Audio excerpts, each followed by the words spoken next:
16 hours fasting இருப்பேன். Intermediate fasting ஒரு 16 hours fasting இருக்கிறதுல என்ன தப்பு அப்படின்னு கேட்குறாங்க. சார் ஆக்சுவலி நான் வந்து ஒரு போஸ்ட்மார்ட்டம் சர்ஜன் சார். என்னன்னா அந்த 16 ஹார்ஸ் அவங்க ஃபாஸ்டிங் பண்ணுறப்ப அஃப்கோர்ஸ் எல்லா நாளுமே கண்டினியூஸாக வந்து ஹைட்ரேட் பண்ண முடியுமானா முடியாது.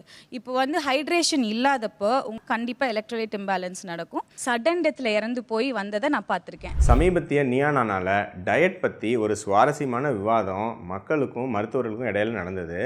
அதில் ஒரு முக்கியமான கருத்தை முன் வச்சுருந்தாங்க. இன்டர்மிட்டன்ட் ஃபாஸ்டிங் 16 மணி நேரம் விரதம் இருந்தாலே உங்களுக்கு நிறைய பாதிப்பு ஏற்படுமா, அதை வந்து பேசியிருந்தாங்க. அதில் பின்னாடி அந்த மருத்துவர் அதுக்கு ஒரு தெளிவுபடுத்தி விளக்கமும் கொடுத்துருந்தாங்க. இந்த நிகழ்ச்சிக்கு கெஸ்ட்டாக அழைப்பு விடுத்திருந்தாங்க. சில தவிர்க்க முடியாத காரணங்களால் போக முடியல.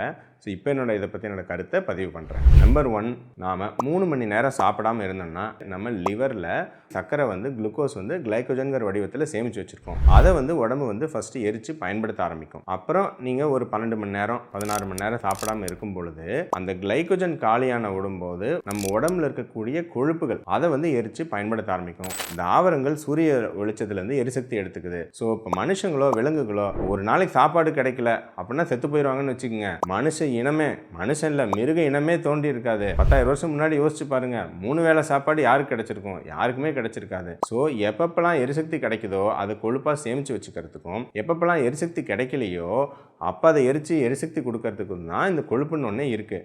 ஸோ இந்த ஃபாஸ்டிங் இருக்கிறப்ப அந்த கொழுப்பு வந்து உங்களுக்கு பீட்டா ஆக்சிடேஷன் அண்ட் கீட்டோசிஸ் இது மூலமாக ஆக்டிவேட் ஆகி அது நமக்கு எரிசக்தி கொடுக்க ஆரம்பிக்கும். நிறைய பேர் மருத்துவர்கள் கேட்குற கேள்வி, நம்ம பிரெயினுக்கு குளுக்கோஸ் போகாதுங்களே அது என்னங்க ஆகும் அப்படின்னு கேட்பாங்க. அதுதாங்க விஷயம் இருக்குது.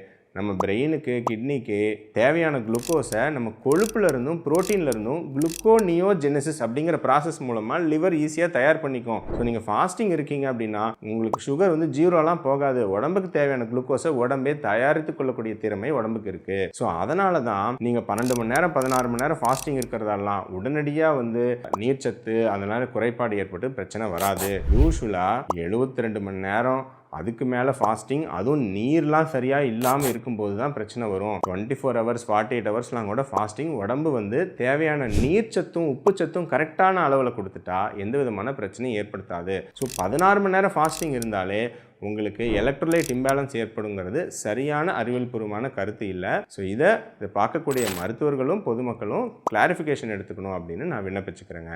அதனால் பொதுவாக பயப்பட தேவையில்லை. விரதம் இருக்கிறவங்க சரியான அளவில் நீர்ச்சத்து, ட்ரை ஃபாஸ்டிங்னு சொல்லுவோம், தண்ணியே குடிக்காமல் உப்புச்சத்தே இல்லாமல் ஃபாஸ்டிங் இருக்கிறது தொந்தரவு. அதனால் நீர்ச்சத்தும் உப்புச்சத்தும் எடுத்துகிட்டு ஃபாஸ்டிங் வந்து தாராளமாக 24 ஹவர்ஸ்லாம் ரொம்ப ஈஸியாக இருக்க முடியும். எந்த விதமான பயமும் தேவை கிடையாது.